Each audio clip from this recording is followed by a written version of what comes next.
Thank you for meeting me. Oh, not a problem. Your aunt was telling me about your assignment. She said you're doing research into future transportation? Right, we're researching what transportation will look like in 100 years. Well, I can't predict the future, but I can tell you it should be very exciting. Wow, this is incredible! Are you accepting applications for test drivers? Not exactly, but you can check it out. What kind of car is this? This is GM's Autonomy. It's a concept car designed around fuel cell and by-wire technology. Fuel cell technology? What's a fuel cell?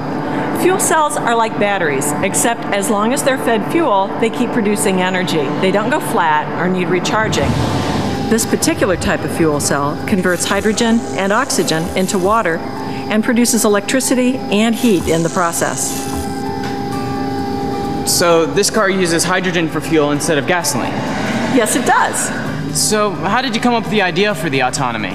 Well, ideas for new vehicles can come from breakthroughs in technology, from formal processes like consumer research, or from very informal processes like discussions in the office, or even ideas that pop into your head while you're driving. Sounds a lot like brainstorming. It is. We brainstorm all the time. When we hear customers talk about what they love about their vehicle or what they wish it could do differently, it automatically makes us start thinking about solutions and new designs. Dr. D told us about the design process. It seems like once you have brainstormed solutions for the problem, you have to do a lot of research.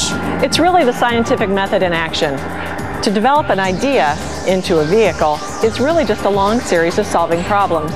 Before you can start solving those problems, you have to make sure you have all the data, knowledge, and information that you need. For example, I need to make sure I'm not violating any of the laws of physics. So you have to know about things like gravity and friction. That's right. And sometimes in the auto industry, we do consumer research to make sure that what we've designed is really what people want. One way to do that is to build a concept car. So this is a concept car? Right. A concept car is a one-of-a-kind vehicle that helps engineers and designers study and learn. What have you learned from this concept car? A lot.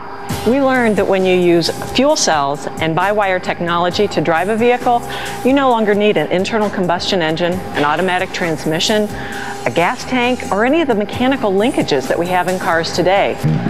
Those are really big parts that take up a lot of room. Without them, the car doesn't have to look the same anymore, and you're free to design it differently, inside and out. Does it take a long time to develop a car from an idea to a real car that people can buy? One of GM's concepts, the Pontiac Solstice, went from concept to production in just about 2 years, and that's really fast. But with a really futuristic vehicle like the Autonomy, it's different. We're going to learn so much more before we're ready to produce it, so the first fuel cell vehicles that are sold probably won't look like this. It really depends on technology, on the purpose of the concept, and what the public thinks about it. So not all concept cars are built? That's right. It takes a lot of people, time, and money to build a concept vehicle. So we try to make sure that we build the ones that are the best use of our resources, the ones that are going to help us learn the most about technology, about our customers, and about our own capabilities. It sounds like research is just as important in the design process as it is in the scientific method. Thank you, you've been very helpful. You're welcome, and don't hesitate to call if you need anything. So, can I borrow the keys to the Autonomy? For research. Do you have a driver's license? I'll have to get back to you on that one. In like 6 months. Okay, Tony. Tell your aunt I said hello. I will.